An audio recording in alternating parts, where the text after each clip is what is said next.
Samajwadi party के वरिष्ठ नेता उदयवीर सिंह इस वक्त मेरे साथ मौजूद हैं। उदयवीर जी, आपके राष्ट्रीय अध्यक्ष अखिलेश यादव मुख्तार अंसारी के परिजनों से मिले जाकर के यूपी के डिप्टी सीएम केशव प्रसाद मौर्य ने कई सारे सवाल खड़े कर दिए। ये तक कह दिया है कि अगर गाजीपुर तक गए थे तो अतीक अशरफ की कब्र भी इलाहाबाद में थी, वहाँ भी चले जाते थोड़ी देर के लिए। केशव मौर्य राजनीति में जिंदा हैं अखिलेश यादव जी के बारे में उल्टा सीधा बोलकर, क्योंकि मुख्यमंत्री कोई काम तो उन्हें दे नहीं रहे। अखिलेश जी पे सवाल उठाने से पहले उन्हें संजय निषाद से जी पूछना चाहिए उन्होंने क्या कहा इस जो मृत्यु हुई उस पर। उन्हें बात करनी चाहिए ओम प्रकाश राजभर से, जिनके गले में हाथ डाल के रोज़ घूमते हैं। मुख्तार अंसारी का परिवार कोई अकेले मुख्तार अंसारी तक सीमित नहीं है, उसमें सांसद हैं, मौजूदा विधायक हैं, पूर्व विधायक हैं और लंबा इतिहास है पुराना उस परिवार का। उनके यहाँ कोई गमी हुई है और सरकार की नाकामी से, सरकार की लापरवाही के, सरकार के षड्यंत्र के आरोप लग रहे हैं।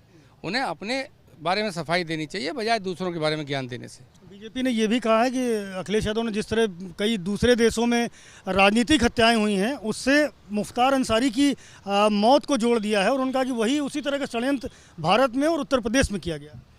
भाई, जब सुप्रीम कोर्ट उनके परिजन गए, उन्होंने कहा हमारी जान को खतरा है। उससे पहले पंजाब जेल से जब लाया गया तब सुप्रीम कोर्ट में ये बात कही गई। उसके बाद मृत्यु होने के 2 दिन पूर्व कहा गया कि हमें जहर दिया गया है।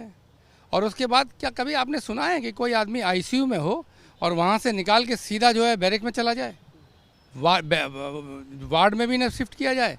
तो बहुत सारे सवाल उठ रहे हैं और जब भी सरकार पे सवाल उठते हैं, किसी पे भी कार्य प्रणाली पे सवाल उठते हैं, तो उस लोकतंत्र में जवाब देना और बात साफ करना, सुप्रीम कोर्ट के सिटिंग जज से इसकी जांच करानी चाहिए, क्योंकि सुप्रीम कोर्ट तक वो परिवार पहले से इसी आशंका में गया था। मुख्तार अंसारी के जो परिजन हैं, जो उनके समर्थक हैं, वो लगातार मांग कर रहे हैं कि उनकी मौत की जांच सीबीआई करे। क्या समाजवादी पार्टी भी इस तरह की मांग करती है? मैं सीबीआई से ऊपर की बात कर रहा हूँ।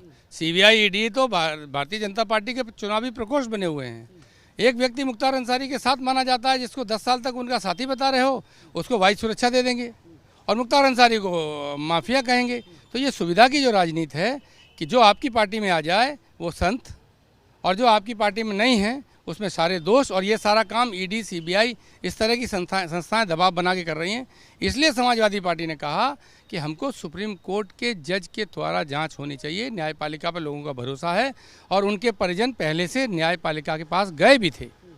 इसी तरह का आरोप बीजेपी आप पर लगा रही कि जब अखिलेश यादव मुख्यमंत्री थे तब ये हुआ था कि कौमी एकता दल जो मुख्तार अंसारी का था उसका विलय करा लिया जाए, मुख्तार अंसारी और अफजल अंसारी को समाजवादी पार्टी के साथ जोड़ करके चुनाव लड़वाया जाए। तब अखिलेश यादव नहीं जुड़े और अब अफजल अंसारी को टिकट भी दिया गया और जाकर के मुख्तार अंसारी के परिजनों से मुलाकात भी की गई। तो सुविधा की राजनीति की बात जो है विपक्ष भी कर रहा है, साथ ही तुष्टीकरण के आरोप भी लगा। नहीं, किससे कब गठबंधन करना है, लेना है, नहीं लेना एक विषय है, और किसी की हत्या करा देना, किसी की भी हत्या, हमारे विरोधी की भी अगर हत्या कराई जाएगी और सरकार उसमें संलिप्त रहेगी तो हम सवाल उठाएंगे। हमें उठाना चाहिए। सुविधा की नहीं, ये सिद्धांत की बात है। हमें कब किससे राजनीतिक गठबंधन करना चाहिए, नहीं करना चाहिए, एक विषय है। ठीक, एक अंतिम प्रश्न है। केशव प्रसाद मौर्य पर आप लोगों ने आरोप लगाया कि वो माफिया हैं, उन पर कई मुकदमे हैं। पलटवार केशव मौर्य ने ये किया है कि अगर अखिलेश यादव ने उनकी तरह जमीन की राजनीति की होती तो कई मुकदमे उन पर भी दर्ज होते। केशव मौर्य की बेबुनियादी बातों का कोई मतलब नहीं है। उन पर तमाम मुकदमे थे जो मुख्यमंत्री ने वापस लिए। चलिए, बहुत शुक्रिया हमसे बात करने के लिए। उदयवीर हैं जो बता रहे हैं कि कई आरोप जो है निराधार हैं और केशव मौर्य की जो राजनीति है वो समाजवादी पार्टी और अखिलेश यादव को निशाने पर रख करके ही चलती है। कैमरामैन प्रेम सिंह के साथ संजय त्रिपाठी, एबीपी न्यूज़, लखनऊ।